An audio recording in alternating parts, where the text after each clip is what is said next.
नमस्ते बच्चों। आज हम लोग दूसरे पाठ का भाग 8 लेकर आए हैं, जिसमें हम लोग भ्रूण कोश के विकास की बात करेंगे। बच्चों, हम लोगों ने इसके पहले वीडियो में दोहरा निषेचन पढ़ा था। दोहरे निषेचन के अंदर बच्चों हमने एक पॉइंट पढ़ा था, वो था हमारा त्रिसंलयन, ट्रिपल फ्यूजन, है ना। ट्रिपल फ्यूजन किसके बीच में होता है? तो आपको याद होगा कि हमने बात करी थी कि हमारी केंद्रीय कोशिका, है ना, या केंद्र की ये कोशिका, सेंट्रल सेल, जो हमारी कैसी थी, द्विगुणित थी। वहां पर हमारे पास दो ध्रुवीय केंद्रक उपस्थित थे, ठीक है।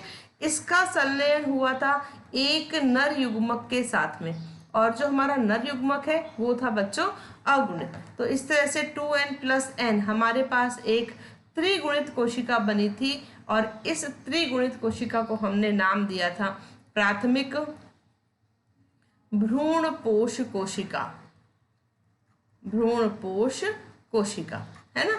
और इसके केंद्रक को हमने नाम दिया था प्राथमिक भ्रूणकोश केंद्रक। अब यहां से हम आगे बात करते हैं भ्रूणपोष के विकास की। तो बच्चों देखो, ये जो हमारा प्राथमिक भ्रूणपोष न्यूक्लियस, ठीक है, प्राइमरी एंडोस्पर्म न्यूक्लियस, ये जो है त्रिगुणित होता है, ये बात हमें पता है। अब देखो यहाँ से किस तरह से भ्रूणपोष का विकास होता है। तो सबसे पहले बच्चों, जो सबसे ज़्यादा कॉमन टाइप है भ्रूणपोष के विकास का, वो है फ्री न्यूक्लियर एंडोस्पर्म, है ना, जिसको हम मुक्त केंद्रकीय भ्रूणपोष भी कहते हैं। अब ये मुक्त केंद्रीय या फ्री न्यूक्लियर भ्रूणपोष कैसे बनता है? तो सबसे पहले ये हमारा जो केंद्रक है, प्राथमिक भ्रूणपोष केंद्रक, इसके अंदर समसूत्री विभाजन प्रारंभ होते हैं। और ये जो बच्चों समसूत्री विभाजन केंद्रक के अंदर होते हैं, ये विभाजन के बाद में कोशिका भित्ति का निर्माण नहीं होता, ठीक है, सेल वॉल नहीं बनती। तो केंद्रक का विभाजन तो हो रहा है, लेकिन कोशिका भित्ति का निर्माण नहीं हो रहा। तो हमारे पास क्या संरचना बनती है कि भाई एक ही कोशिका है, और इस एक कोशिका के अंदर हमारे पास बहुत सारे केंद्रक बन जाते हैं इस तरह से। और ये हमारी जो कोशिका है, ये बहुत सारे केंद्रकों से इस तरह से भरी हुई हमें दिखाई देती है। ये स्थिति जो होती है, ये कहलाती है मुक्त केंद्रकीय भ्रूणपोष, ठीक है, मुक्त केंद्रकीय भ्रूणपोष, फ्री न्यूक्लियर एंडोस्पर्म। अब यहाँ पर बच्चों एक क्वेश्चन बनता है, वो आपको ध्यान रखना है। इसका एग्जाम्पल क्या है? इसका एग्जाम्पल है हमारा कोकोनट, है ना, यानी कि हमारा नारियल। जब हम लोग कच्चे नारियल का पानी पीते हैं, वो जो पानी है वो वास्तव में हमारा ये फ्री न्यूक्लियर एंडोस्पर्म होता है, मुक्त केंद्रकीय भ्रूणपोष होता है। तो ज्यादातर पौधों में तो भ्रूणपोष का विकास इस तरह से हो जाता है।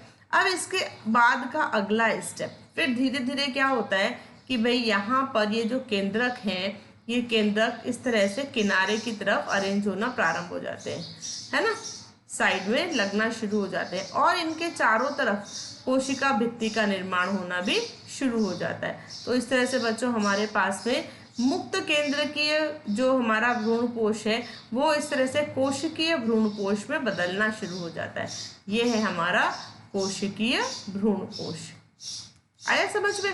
ठीक है। तो यहाँ क्या हो गया, केंद्रक के चारों तरफ अब कोशिका भित्ति का विकास हो गया, कोशिका भित्ति का विकास हो गया, और हमारे पास कैसा भ्रूणपोष तैयार हो गया? कोशिकीय भ्रूणपोष। तो बच्चों, जो हम लोग नारियल की गिरी खाते हैं, है ना, नारियल की गिरी, कोकोनट कर्नल, वो वास्तव में क्या है? वो उदाहरण है हमारा कोशिकीय भ्रूणपोष का, ठीक है। अब बच्चों ये पॉइंट पूरा होता है हमारा, जहाँ पर हमने भ्रूणपोष की विकास की बात करी। तो हमारे पास इस तरह से भ्रूणपोष का विकास होता है। तो आशा करती हूँ आपको ये छोटा सा टॉपिक था समझ में आ गया होगा। बहुत सिंपल टॉपिक है। अगर आपको ये टॉपिक्स अच्छी तरह से समझ में आ रहे हैं तो आप वीडियो को अपने दोस्तों के साथ में शेयर करना मत भूलना, और सब्सक्राइब ज़रूर कर लेना। मिलते हैं नेक्स्ट वीडियो में।